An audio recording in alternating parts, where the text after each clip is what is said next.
nag-landslide.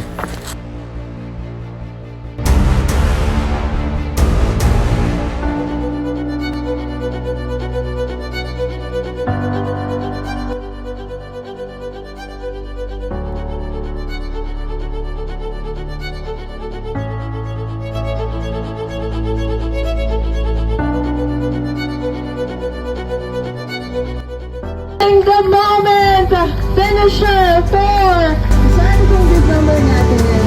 50 miles category bib number 054. Congratulations, you are now a 50 miles finisher.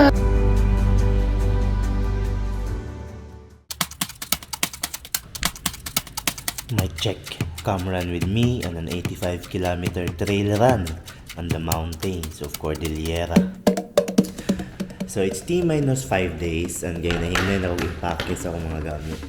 So in just 5 days, in the next 5 days, I'll be standing at the starting line of the hardcore 50 miles which will happen in Cayapa, Benguet. One of the toughest ultra marathons here in the Philippines, where only last season there are only 2 finishers. I'm not chasing anything today but just the experience, and my goals here are simple: to have fun and also bring home the Anito. Will I make it?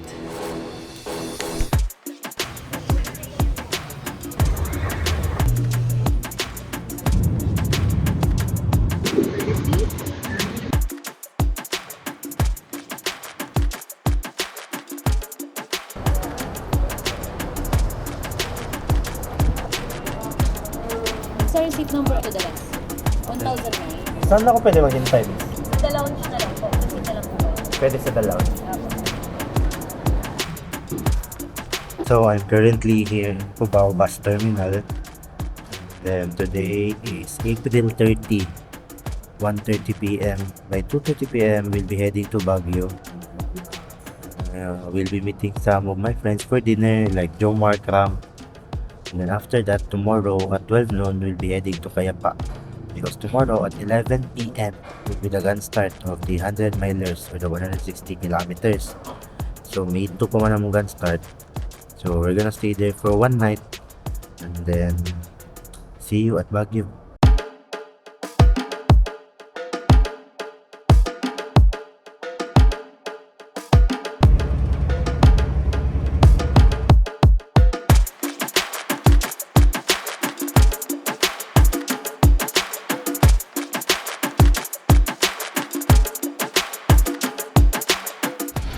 Grabe.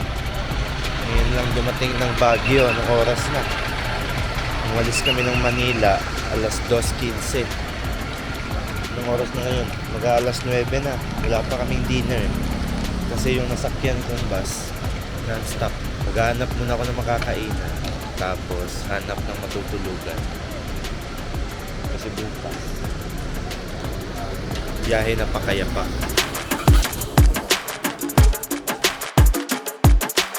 And good morning. So we're gonna do a quick but short shakeout run today sa Janhay, dun sa may yellow trail nila. And then siguro mga 5K lang. Because after that, we're gonna eat some good breakfast sa Good Taste. See you. So we are here at Camp Janhay. Yan, ganda. So, we're gonna start here and then pasok tayo sa yellow trail. And then after that, siguro quick lang, 5K. Tapos U-turn, balik agad. And then kain tayo ng breakfast. Tapos kasi later at 12 noon, yun yung scheduled biyahe natin papuntang Cayapa. Together with some other Davaoenos who will be running the hardcore 50 miles and 100 milers. May mga kasama din kami 100 milers. If you remember this place, ito din yung finish line ng Pulag 100. No? Ganda. Grabe ngayon, no? Yung weather, sobrang ganda.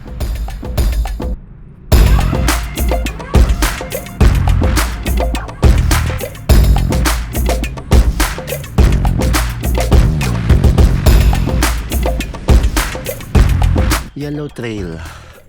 Okay, let's go. Grabe, lamig. Parang aircon yung lamig. Nakapag 1K na ako. Pero hindi pa ako pinapawisan. Ito yung exit ng 130k runners ng Pulag last February. So sa mga nagbabalak na takbo ng Pulag, dito kayo i-exit. Grabe yung weather, man. Lamig. Ganda. What more sa Kayapa? It's gonna be more. It's gonna be far worse than this. Currently, I'm not feeling good. Sinisipon at inuubo ako. So after this, breakfast muna, and then hanap ng mercury drug or any pharmacy or at least before gonna start, mabawasan man lang. Oh, down here. Let's go. Sabi, swerte naman ng mga taga Baguio. May ganito sila. Plus hindi pa mainit. Grabe. Tapos libre pa.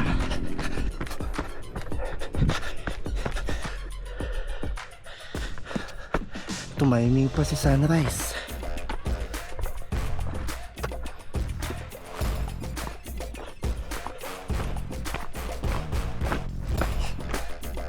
So ayan, dito na tayo. Ganda, tumiming pa si sunrise. Grabe. Okay, let's go.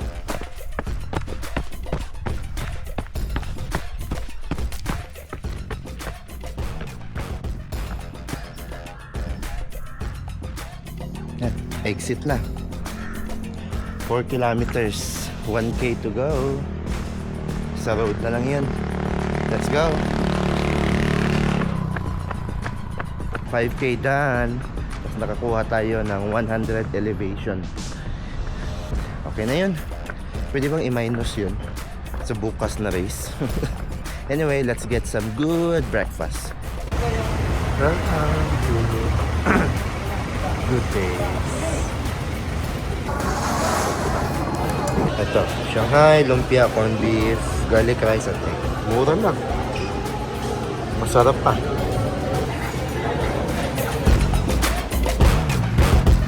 Alright. So kaka-check out ko lang kung saan ako nakastay dito sa Baguio. And then papunta na ako sa meeting place kung saan sasakay ng van papuntang Kayapa. And then I'll be meeting some of my friends there. Pero siguro baka bili muna ako ng burger. Kasi nasa mga 3 hours din yung biyahe. Eh magti-12 na ngayon. See you!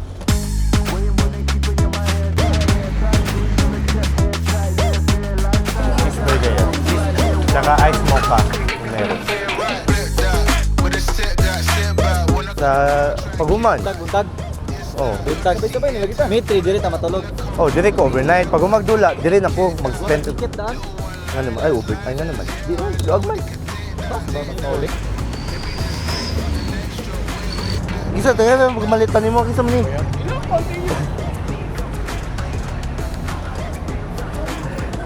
Sinisi. Hi vlog.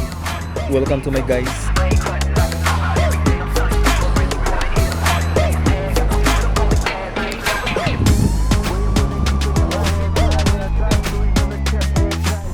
Smile. Video na yun. With a set that set back when I come around, try and get back. It's that, know that she into all of that when I come round me, yeah, what? Get that. Little one-liners, yeah, I know they can take that. Let me just wait for the next stroke, wait, flip that.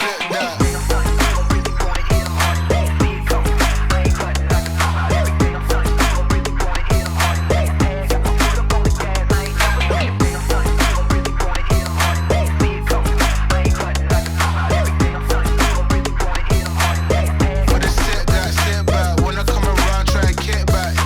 It's that, know that she into all of that. Welcome to Kayapa. Get that. Little one-liners, yeah, I know they can take that. Let me just wait for the next stroke. Welcome sa aming homestay. Dili na yung gamit eh. Oh, what is that ya? Tagsataan niyo? Dili ko diya ka. Dito. Ganda. Look at the view.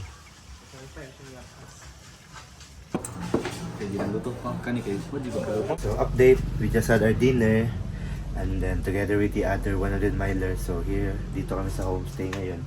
Then after this one, later na ako matutulog kasi manonood kami ng gun start ng 100 milers or the 160 kilometers mamaya at 9:30 p.m. and time check, it's already 7 p.m.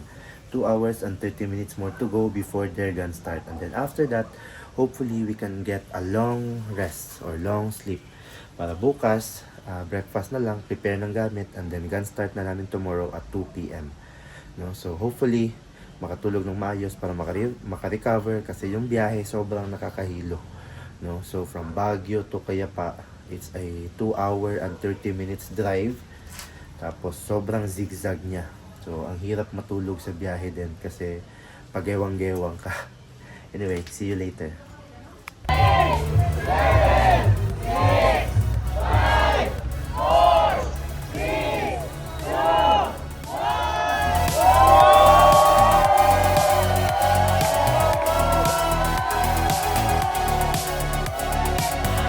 Let's go!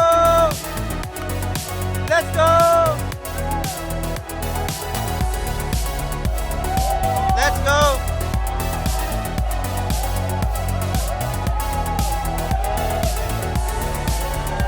Let's go! Woo! PTR! Let's go!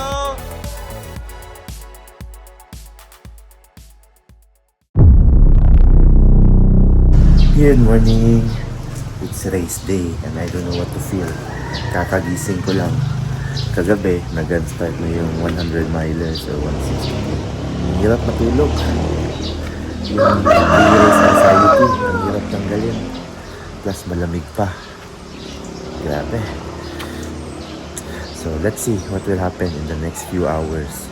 So our gun start will be later at 2 p.m. And then I'll try to document everything para sa lahat. See you!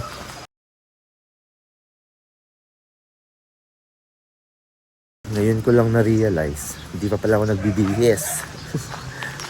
So, sobrang busy kahapon. Tinatamad na magbukas ng maleta. Iisahin na lang mamaya. Nag-toothbrush naman ako.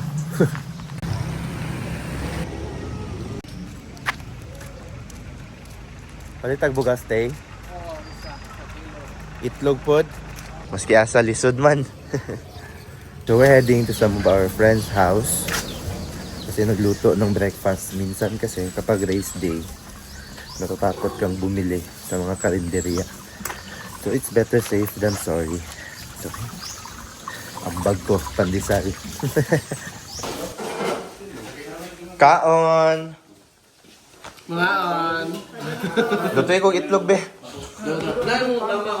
Oy, wala. Salamat, master. 1,000 lang. RD na, nagaluto pa. Sisudan na to, dili. Sa scrambled egg. Dili, fried lang ko, master. Sunny-side Oh. Highly recommended daw kadang kag asin. Antay-biko.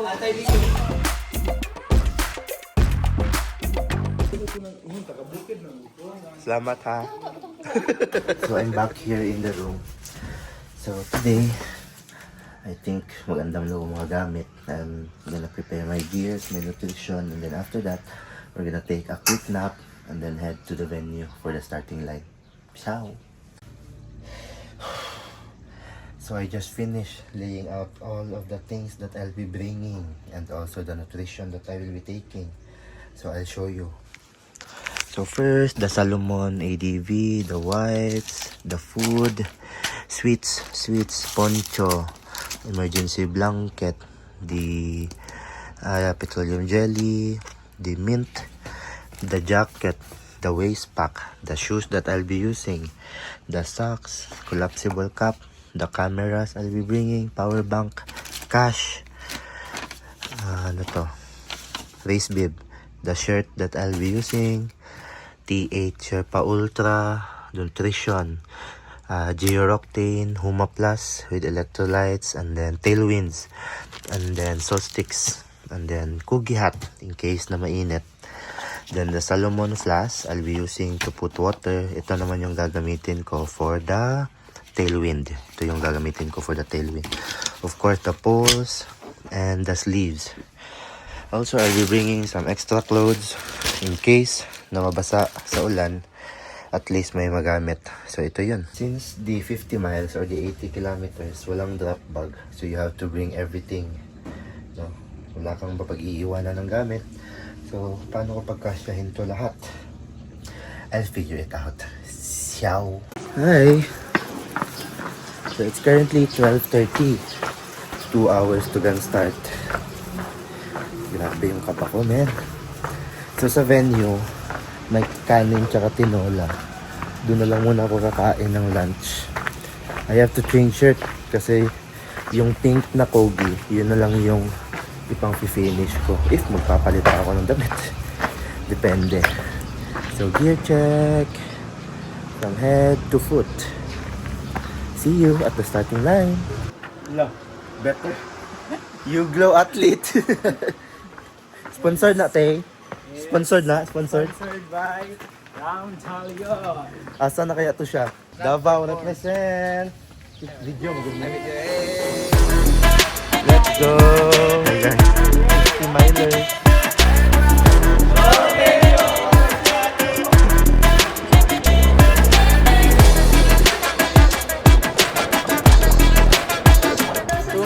To gun start.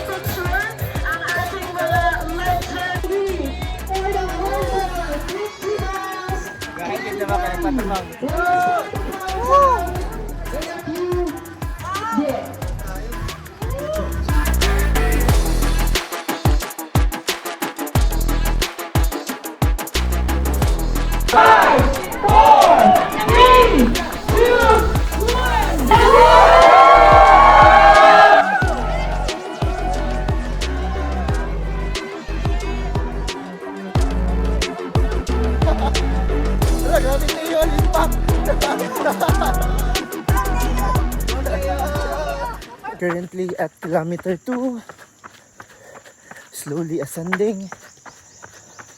We have 6 kilometers to go for the first aid station, and we have to climb 400 meters. Lah, idol! Oh, grabe, ginadagan din ang uphill. All from my boys, said the style was legit. Cash in the back, clutch slipping, barely grip. Pull up in the whip, engine humming like a grip. No time for this slip, homie, now we bout to dip. All from my boys, said the style was legit. Cash in the back, clutch slipping, barely grip. Pull up in the whip. Grabe! Ang ganda! Kilometer 7! Kilometer 7 guys! Approaching first aid station. Downhill na tanan. Aid station Uyawi. Downhill master.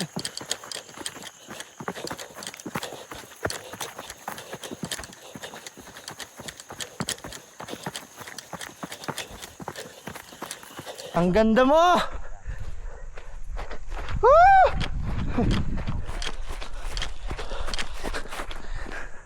Uy, grabe! Lamig na mag-coke! Grabe, tingnan nyo. Ganda.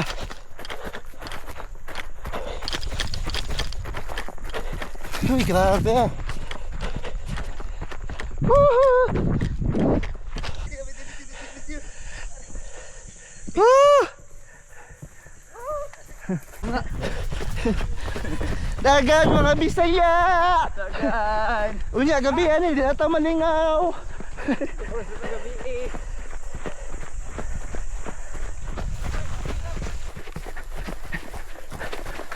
Ako katungog nagkuhan ko music. Tara, dali. Tara.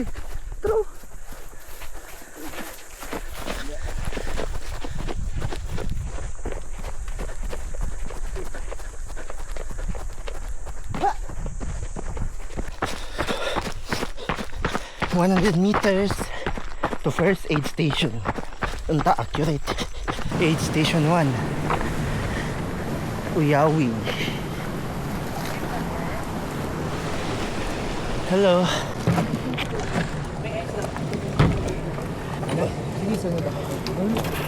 Thank you.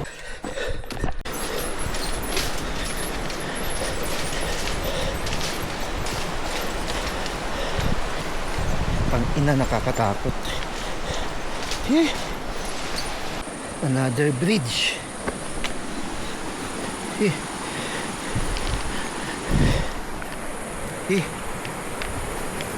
Putang ina. Nakakatakot.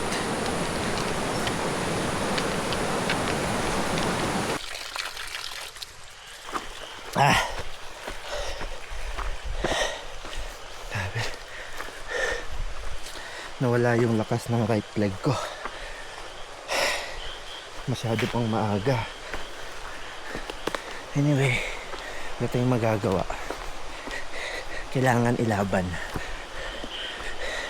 Mamaya na ulit sa aid station 2. Buti malamig yung tubig doon. So, nakadalawang gel na ako. Currently at kilometer 13.5. Papuntang kilometer 19. May 700 meters pang aahunin. Tapos 6K na distance. Paano yan? Bye. Hep hep! Hooray!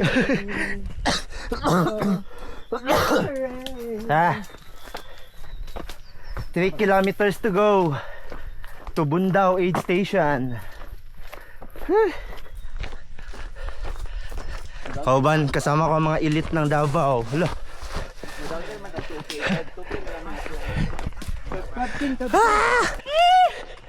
Hep hep! Hooray! 3 kilometers to Bundao. Lami na kayo mag-coke og sabaw. Oh, lo. Bigwas eh. Grabe. Basher. Basta Bisaya.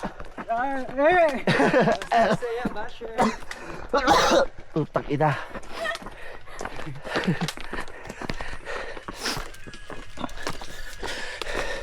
Ulan lang, one time, ganang kusog na yun. Sayang kayo kung yuglo, di magamit, wa pa na ROI ba? Pag snow, please. Okay lang. Hala ka! Hala! Hindi na kayo manginit. Hala, gusto mag-ulan na, hali dire. Ulan na. Pag snow lang. Kilometer 16. Nakatulo ka gel ako. Nakatulo ka gel. Isa ka salt stick. Isa ka crown fix. 16, urot lang dyan. Isa ka pack na tailwind. Yawan din si Tio ay. Ako na ko na mong bagtak, din. Hindi ko magsakit akong tiyan. Pakipep trakin! Hooray! Woohoo! Ang ganda mo, Cordillera! Yeah ba? Ang sakit-sakit mo! Hi po, sir. Hello. Sir, local ka diri, sir? Sir, malayo pa po ba? Ha?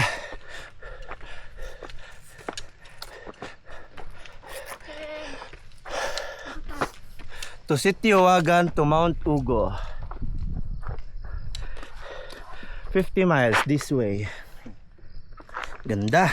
Tawag si Ray, kailamang daw kong 10 km kay Gia, nabalakas sila.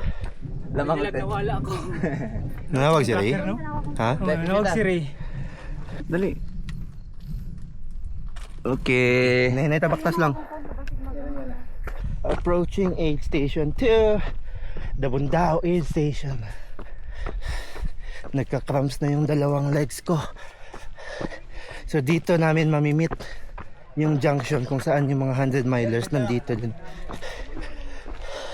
Sir! Grabe ka na. Hello. Uy, mga 100 milers eh. Sir, ilang kilometro nyo to? 100 plus. 100 plus na? Ay, ano? So sabay na tayo. Finish na. So nasa mga 40k. Sabay, last pag Ah, dilat! Nan! Kakaalis ko lang ng Bundaw Station. Medyo magulo lang. Dalawa yung marshal. Pero nagpang-abot kasi yung mga 50 milers tsaka 100 milers. Anyway, sila Joe Mark, nakita ko. Siguro nasa mga 1 kilometer away lang sila. So papunta na tayong 8 Station 3, the Ansip-Sip Station. Downhill naman lang, so okay lang. Kanina nagtatrans yung paa ko eh, both left and right. Ngayon, bumalik na yung sigla, buti na lang. Pero lumalamig na, tsaka dumidilim na din. So kailangan ko nang mag-headlamp pagdating ng Ansip-Sip. 6 kilometers lang naman, tapos downhill. Ciao, umuulan na, tsaka dumidilim pa. Grabing combination naman yan. Aray.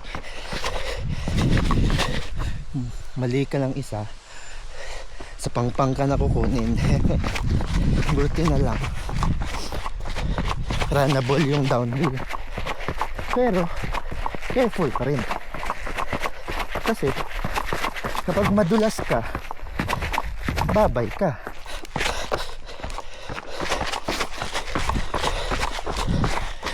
Siguro sa Ansip-Sip, kung lalakas yung ulan, baka mag-jacket na ako. Pero kung ganito lang, medyo malamig pa naman. Hindi yung sobrang lamig talaga. Yung lamig ngayon, mga nasa ano lang. Siguro nasa aircon, 24. Malamig pa rin yun. Pero mainit yung katawan ko. So okay lang. Hindi naman ako magja-jacket. Pero umuulan na talaga. At ayun na nga, dumilim na. Papunta kaming aid station Ansip-Sip. 1.2 kilometers to go with 363 elevation gain. So VK. So nakaset lang yung headlamp ko to low kasi hanggang bukas pa to. Hi Gay. Palaban. Electrolytes. Grabe. Aid Station 3 Ansip-Sip.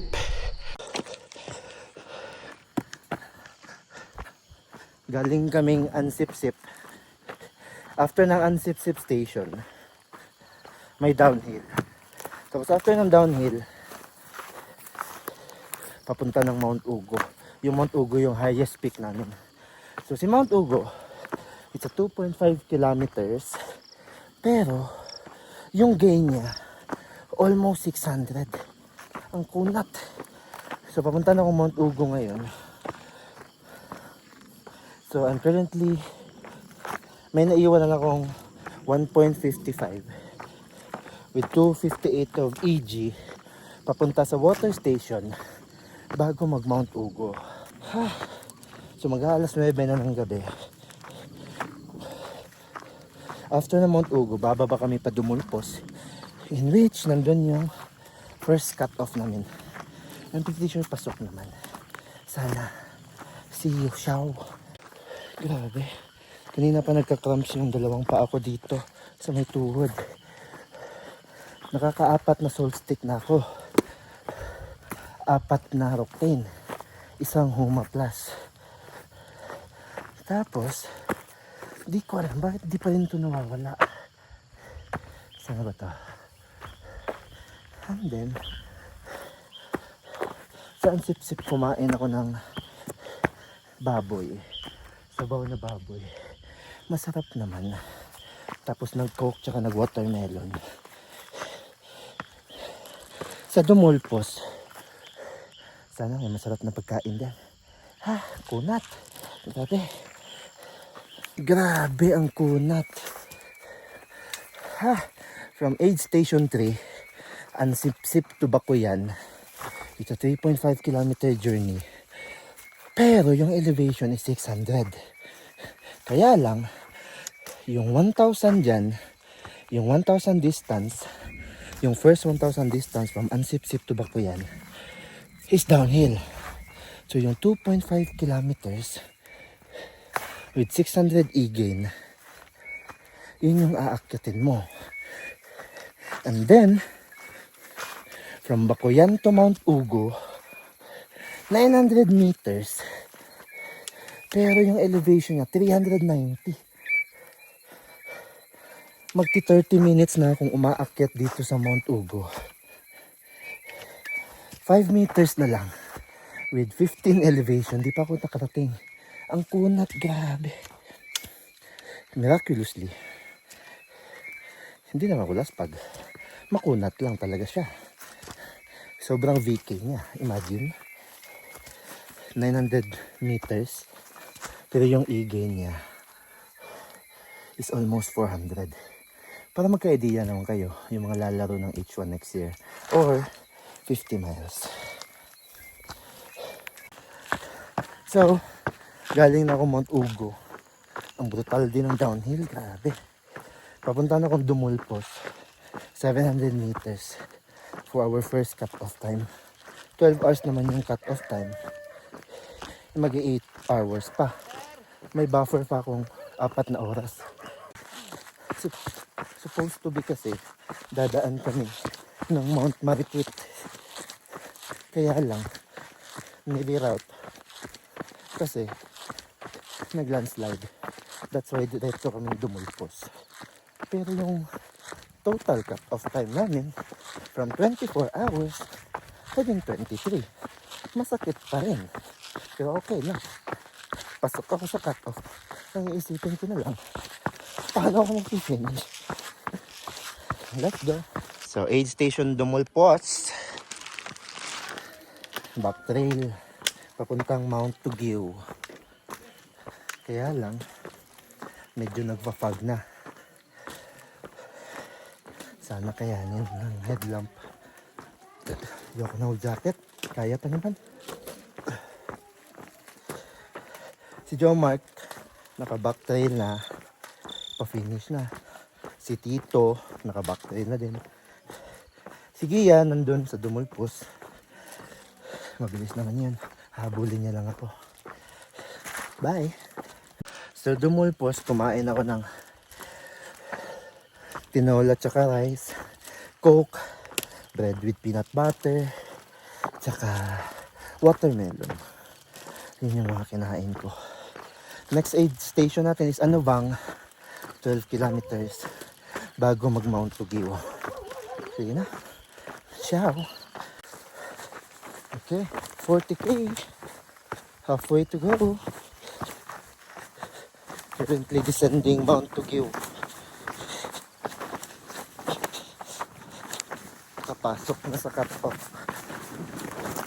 So next cut-off is Alang Salaksak at 17 hours.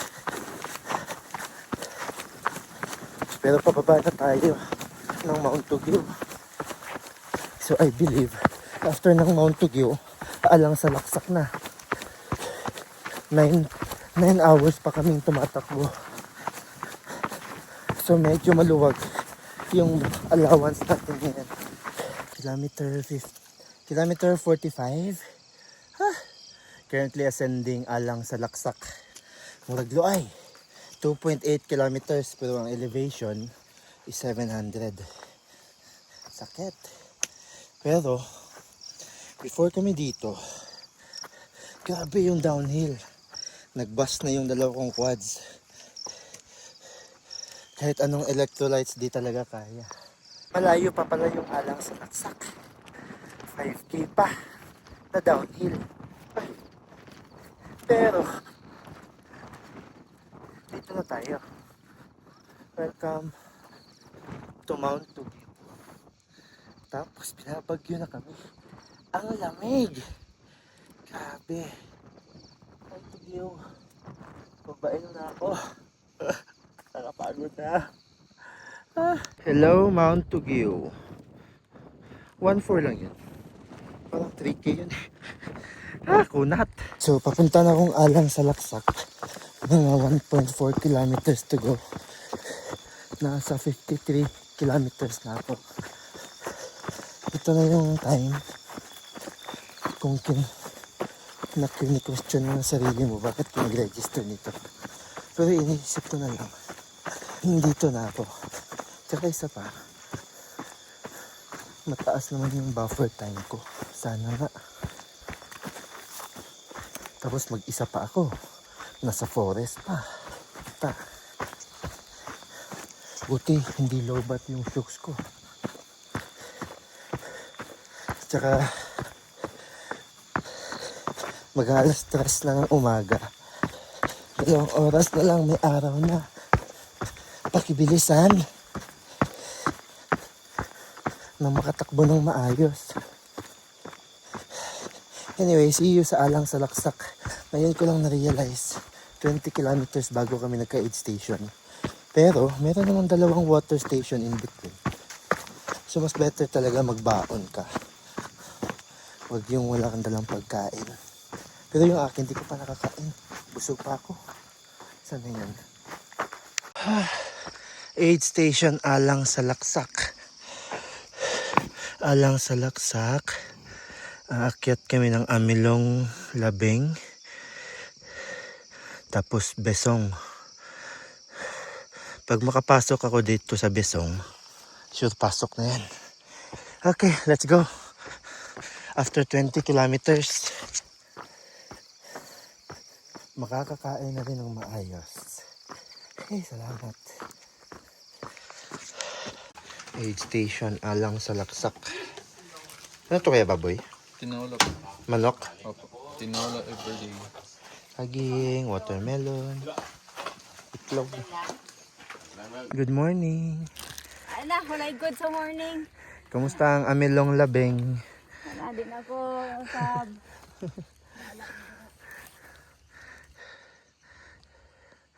Amilong Labeng pa more. Grabe, Amilong Labeng. 2.5 kilometers. Elevation gain. 750. Almost 2 hours gikuha. 2.5 almost 2 hours gikuha.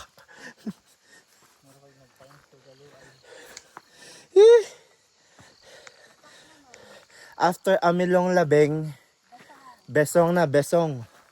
Downhill, tapos uphill na naman. Good morning, Cordillera. Woo. Thank you, Lord. May araw na din. Magsi 16 hours na sa trail.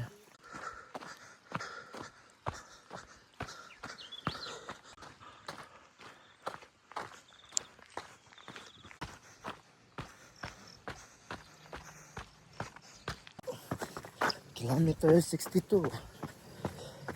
Papunta na ng Besong. And after Besong, uphill na naman. 2 uphill. Then hopefully finish line before 1 p.m. Let's go. Besong Aid Station. Next station, finish line. Ay, Jesus Christ, 700. Elevation, 13 kilometers. I'm on my way to the finish line. Grabe, brutal. Tingnan nyo. 13K with 762 elevation. Brutal. Sakit. Pero kakayanin kasi nandito na eh. Ano pa choice ko? Anyway, mamaya tayo makikita. Mag-focus muna ako sa finish line. Bye. Hirap mo akyatin. Grabe. So, Sibuaca Lake, 2 kilometers. Pero yung elevation, 400 plus. Ay, grabe. Ang hilig sa VK ng Intrepid.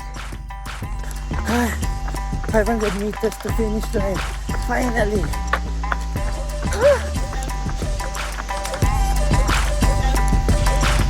Let's go. Let's finish line.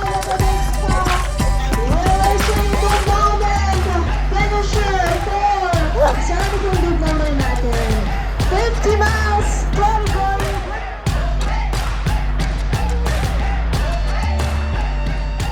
Good morning, runners! So, I'm currently here in Davao already.